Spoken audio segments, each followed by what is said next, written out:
that, and they can fly by flapping their ears. So what do? They relate to the only thing they've ever seen with 90 on it, and that's the speedometer on their car. Oh, yes, 90 miles an hour, that's fast, right? Yes, therefore 90 degrees per second is fast. Do I exaggerate? No, I'm understating. And besides, they've been told it's fast. Now, they compared these two groups. They were going to settle this scientifically, once and for all, stop all this foolishness, this argument. And then they announced that they're equal, that fast and slow, no difference. And yet, from their own data, their slow group, their 60 degrees per second, produced 54 units of improvement. Their fast group, 37 units of improvement. Now, since when are 54 and 37 equal?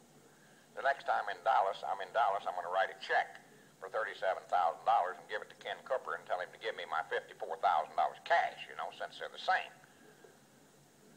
Anybody want to bet on whether he'll do it? Now, that's the kind of research that's been done, is being done, and largely will be done in this country. It's criminal. Literally. A lot of it isn't even done, isn't performed. It's lied about, faked. Or if they do it in such a sloppy fashion that when they get through, anybody who makes any sort of conclusions based on this data ought to have his head examined.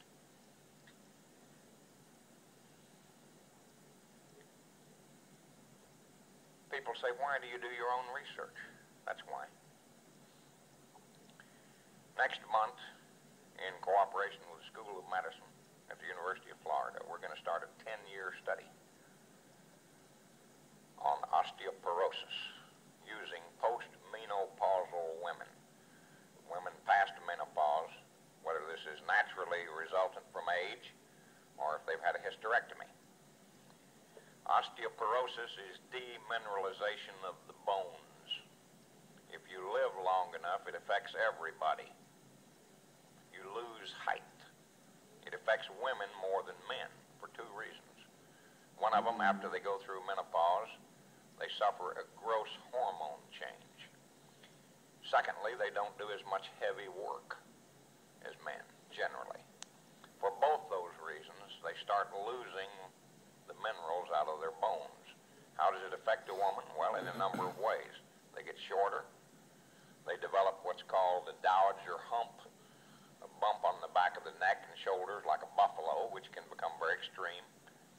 The back starts bending, the hips start breaking, and by the way, 75% of those people that have a broken hip from that cause don't live over it.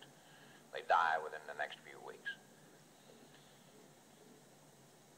A large part of osteoporosis can be prevented by one factor, exercise. In some cases, it can be rehabilitated, but in almost all cases, it can be prevented. This much is known. Now it becomes a matter of shoving it down the medical community's throat as to how much exercise, what kind of exercise, how often, how long, how hard. One of the problems has been that until very recently there was no effective method for diagnosing osteoporosis or demineralization of the bones. The only tool short of autopsy, and most people are prejudiced